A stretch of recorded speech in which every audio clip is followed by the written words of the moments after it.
Alrighty. Hello, everyone. Super excited to see you all as you come in the room today. I'm Holly Rustick with Grant Writing and Funding. We have an amazing presentation and discussion today. So you all are going to be part of this amazing discussion that we are having today. And you're going to be part of the solutions too, and just like to talk about the results of the survey. So super excited. This is the second year that Global Development Solutions, aka GEMS, Grant Easy Management Software with Rachel Waterman and her team have done this amazing research, this amazing survey. So we're really excited to see the results because it's talking to all of you who are either thinking about becoming a freelance grant writer or you are a grant professional already. And it's all around pricing. And I know that is one of the biggest questions that I get in the Freelance Grant Writer Academy, even the Grant Professional Mentorship.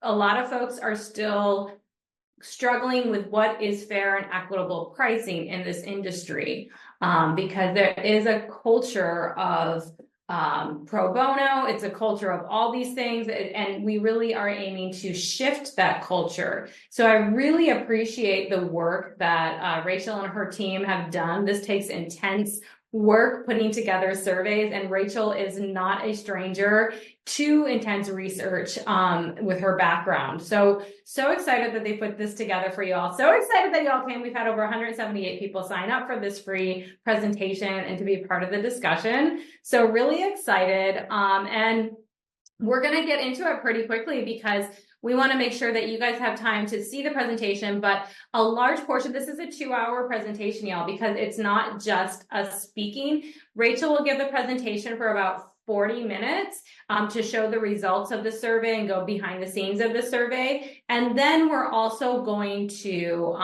have you break out in rooms together to discuss. We have some questions that we'd love you to cover, and then you can ask some of your own as well. And then we also are going to come back to the room and share this discussion, these discussion points. So this is going to be a very interactive workshop, and we're really excited that you all signed up for it. And we have a lot of people in here from the Freelance Grant Writer Academy. So hey, y'all, we help y'all replace your full-time income on flexible hours writing grants from home. And I see people in here from the Grant Professional Mentorship, which we help you double your revenue with team systems and scalable services. So we're really excited for all of you coming in and all the people I don't know in here. I see GEMS people in here too, obviously. So really excited. So that's my spiel. Rachel, I'm going to put you on. Rachel Waterman is the founder, is the owner of GDS and GEMS, and they are also a sponsor on our podcast for 2 quarters this year. So we're really excited to host this because they align with all of our values that we align with as far as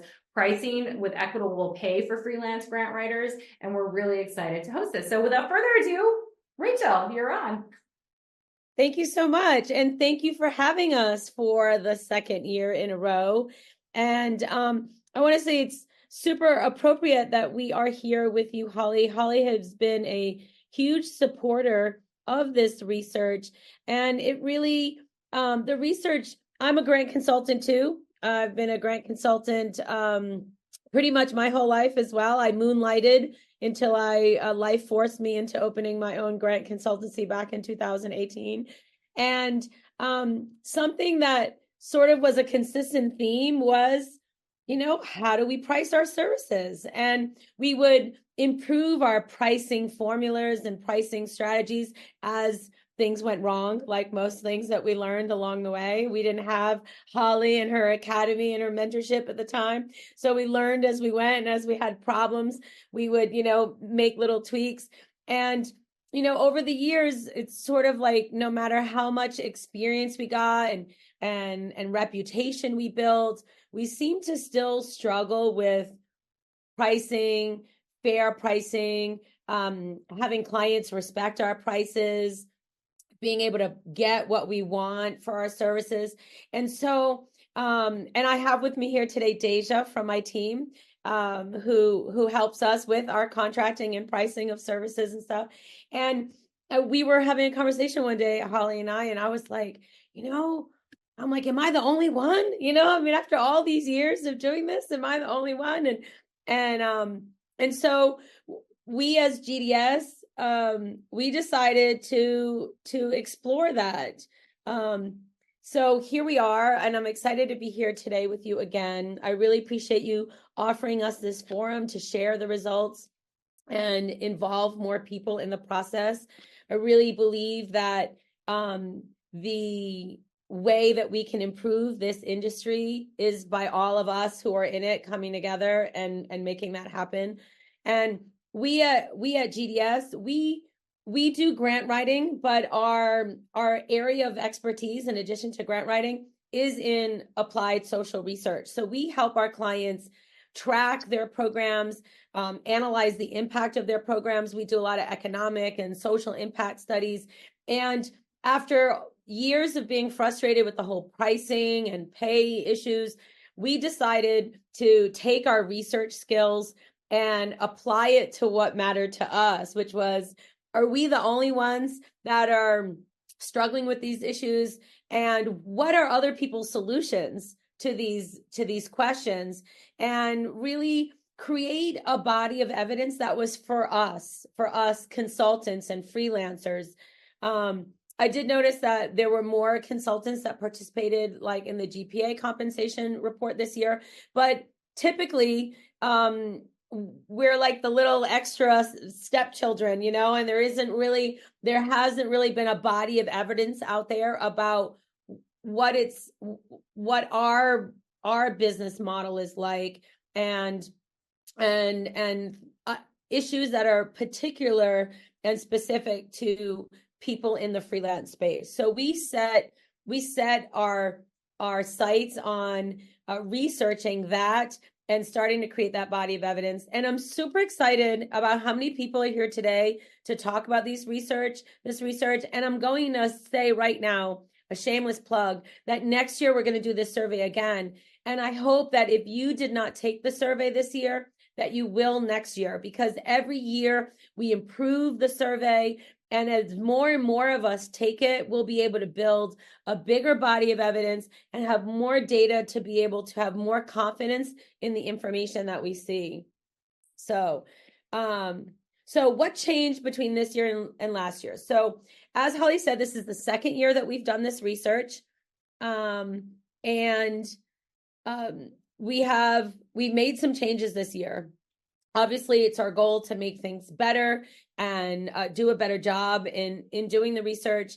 And as it was our first year, we had a lot of tweaks to make this year. So this year, the survey was a lot more robust. We had specific questions about the types of services that grant professionals provide, because we wanted to make sure that we were comparing pricing and earning apples to apples. Some of us do coaching and training and funder research, and others are doing more writing and management. And so we wanted to make sure that we were providing to people an analysis that was specific to the types of services. We created specific questions per type of grants professional. So we looked at owners of consulting firms, subcontractors, and freelancers. And Holly, if you could just help me, I'm seeing a few questions. I'm not really good at them. I got them. We're good. So for some reason, the closed captions were in French, but they got fixed. What's wrong with that, people? You all don't speak French? Come on. All right. So we added more questions to check the correlations between answers, to make sure people are understanding what the questions were asking and that we were getting information that was appropriate. We allowed participants to include their own responses anytime, and we added the other field over and over again. And that's allowed us to expand our understanding of how things are different for the participants of the survey, the respondents rather.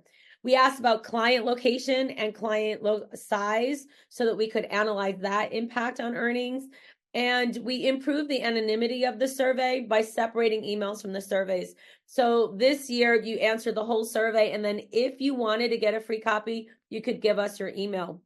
So we're hoping that really has improved the quality of the information that we have as well. Okay. So let's look at 2022 versus 2023. So in 2022, we had 116 participants. 2023 had 169. You can see there the distribution based on the type of survey respondent and their gender.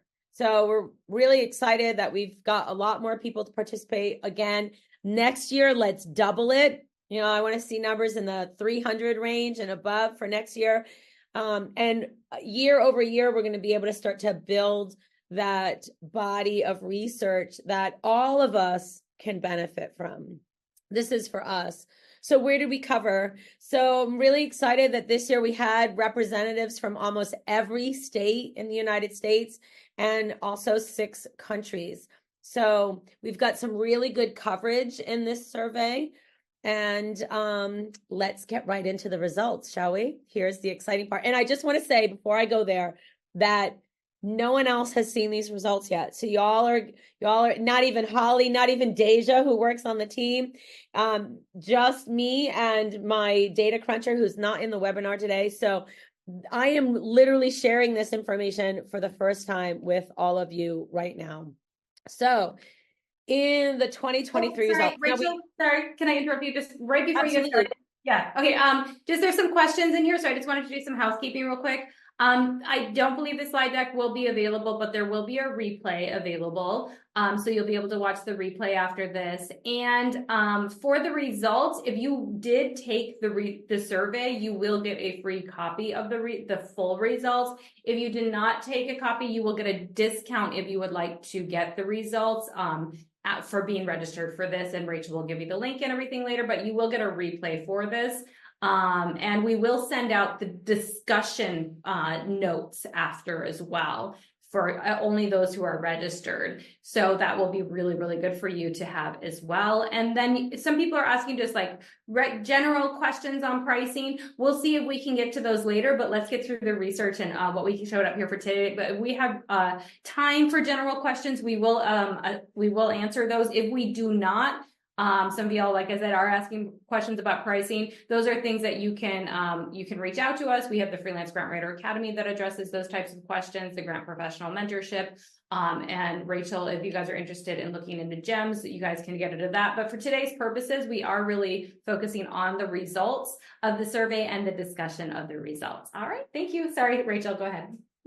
Absolutely, anytime. And also, the report is available for purchase. So like Holly said, if you took it, you'll get a free copy. But if you didn't and you're interested in what we're doing or you want to support what we're up to, please open the wallet, pull out the credit card, buy the report, support us in what we're doing.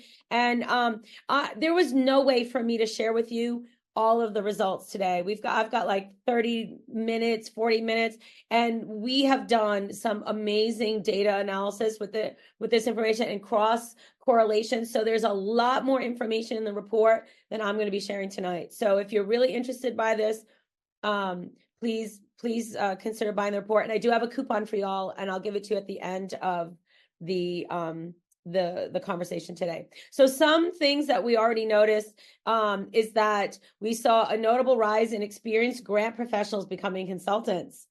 And maybe that's because of you, Holly. You're encouraging them to do it and how to do it. But we did see people with more than 10 years of experience, with less than 5 years of consultant, and that is an increase from last year.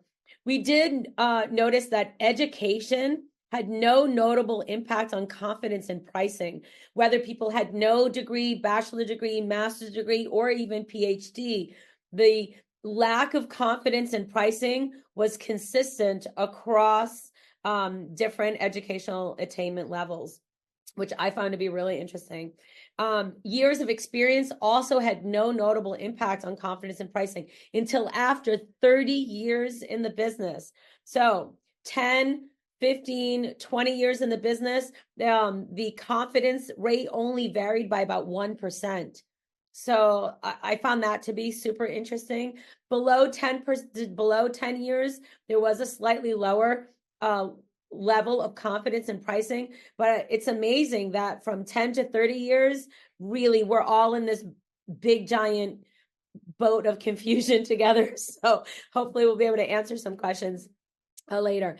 Consultants with GPCI or CFRE certification did have a gross income of 40% more than consultants who did not. So that was very interesting. The size and sometimes with these surveys, it's hard to know, like, which came first, the chicken or the egg.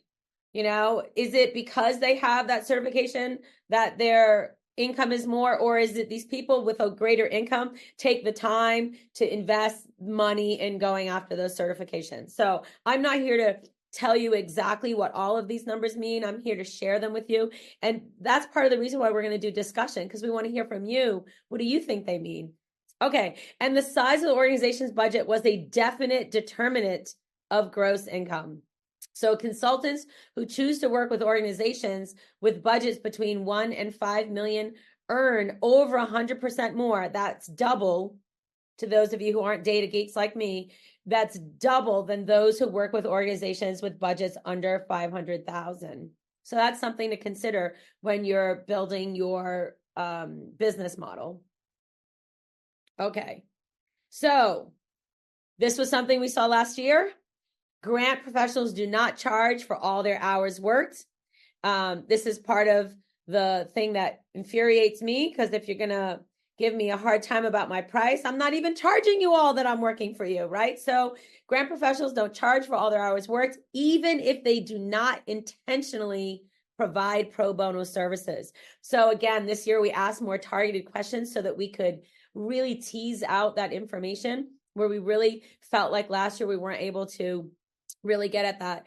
And 45%, you guys, that's almost half of the survey respondents, do more than 10 hours of unpaid work each month. 15% do more than 20 hours of unpaid work each month. I did a quick calculation based on the pay rate that consultants in the GPA compensation report said their hourly rate. If you charge by the hour, again, that's another conversation, right? But at that rate, which is about $80 to $90 an hour, that's a loss of income of over $20,000 a year. $20,000 a year, everybody. We are leaving a lot of money on the table. And now here's an interesting one. 92% of people who said that they provided over 20 hours of unpaid work monthly do not provide pro bono services. So that's simply unbilled hours that we're working. We are donating our time to our clients. And a quarter of them that are donating time to clients said that they're confident in their pricing structure. So this to me is really an impressive grouping of data, because how can we be confident in our pricing if we don't do pro bono and we're working over 20 hours of unpaid work a month? To me, there's a problem there. All right. There is a lot of significant variances that occur between genders. We saw this last year, and we worked this year to really tease this out again. But a lot of variance between genders, with issues of pricing, billing, and interactions with clients. So I've put a few of them here. There's a lot more things that we looked at in the survey. I just pulled out a few of them. I already see a few of you like nodding your heads. But yeah, so pretty much a lot of people struggle to identify a fair price. 38% of those who identified as women, only 22% that identify as men, and 63% of survey respondents that identify as non-binary. 34% of women, 28% of men, and 50% of non-binary survey respondents struggle to charge a fair price. And I think the distinction between those data points is very important. And I think what's super interesting that we got at this year's survey is look at the way it changes. So for both women and non-binary survey respondents, they know what a fair price, they struggle to identify a fair price, but then charging it is one thing, right? But for men, they feel like they know what the fair price is, but they can't charge for it. So it's interesting that it went backward based on gender there. 37% of women, 56% of men, and 25% of non-binary survey respondents are confident in their pricing structure. Well, that's not much of a surprise, is it? That men are more confident in their pricing structure than women and non-binary survey respondents. But what a distinction there that we have, right? So men are confident in their pricing structure. They just can't get people to pay for it, right? So maybe we all should be more confident as well.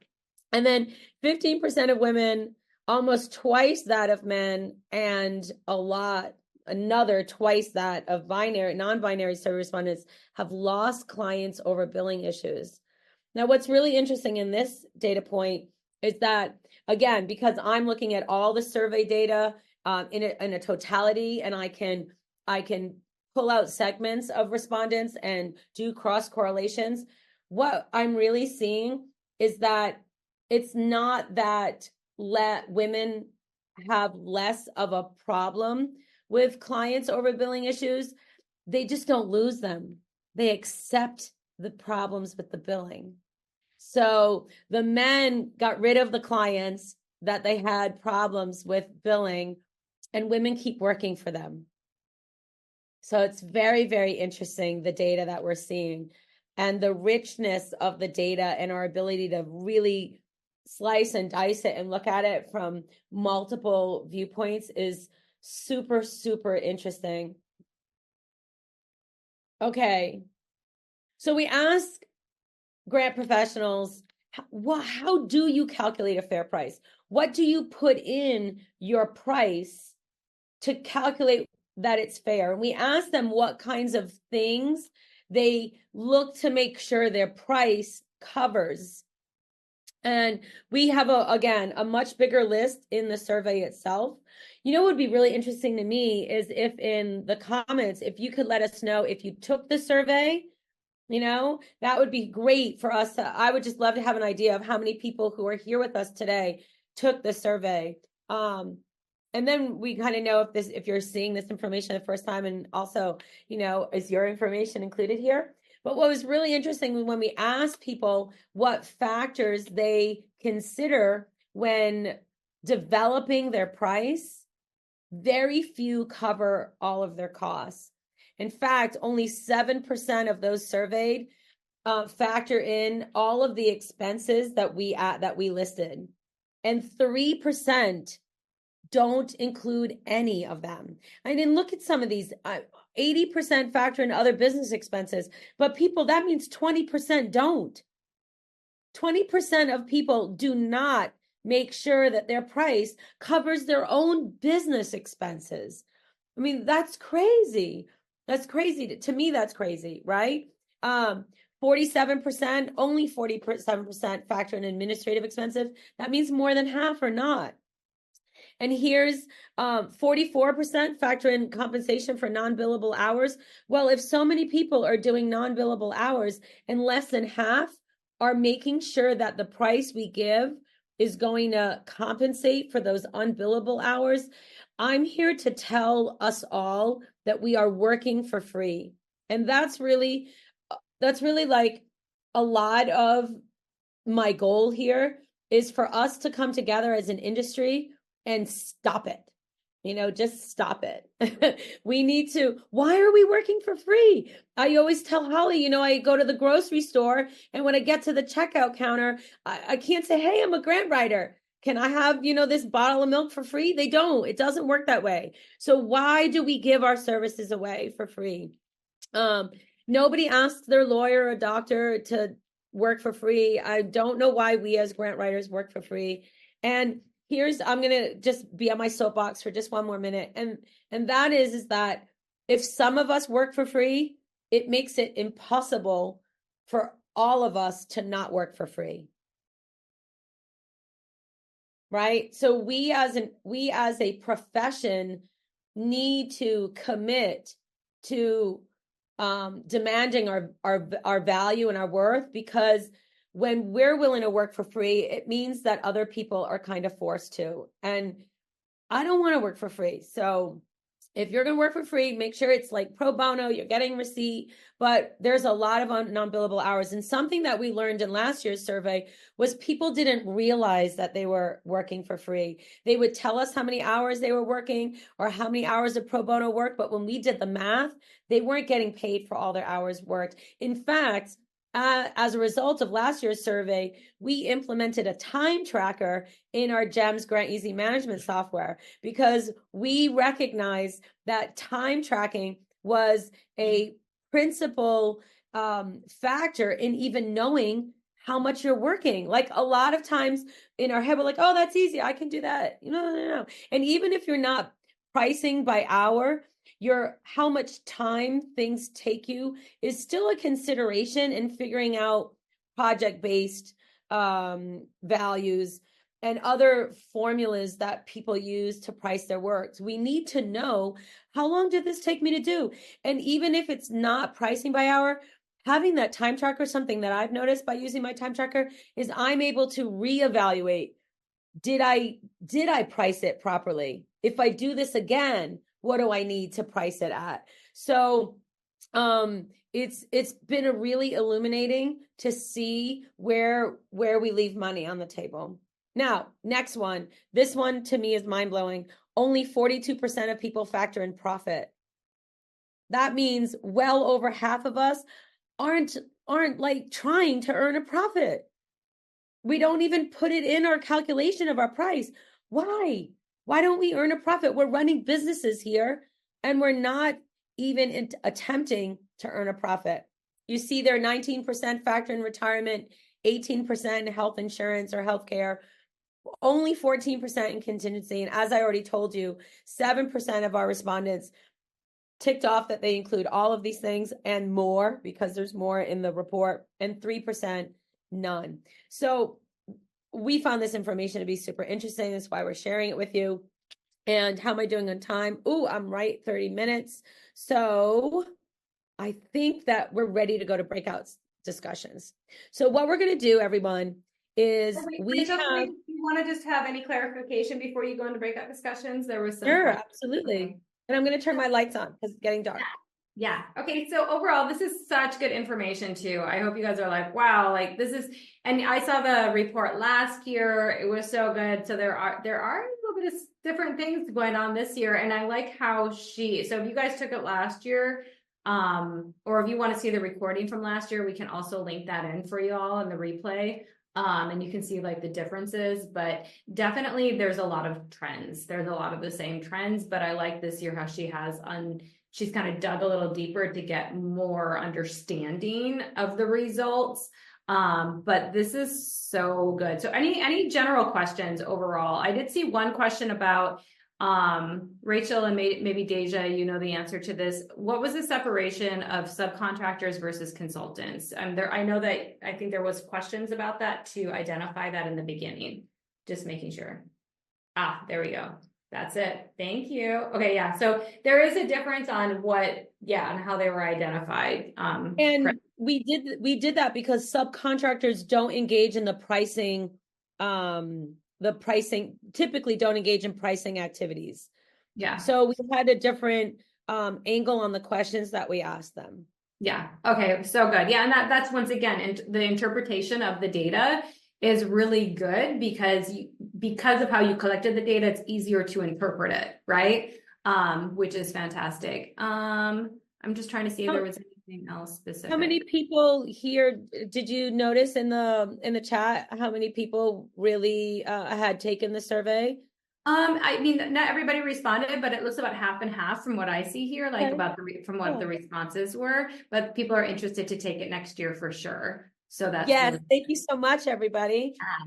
And you can see why this is important, right? So when we put this out, because it is something that Rachel sponsors, her company sponsors, and it is a lot of work, but it is really helpful for the industry, for all of us in the industry to get this information. So any other general questions about the survey?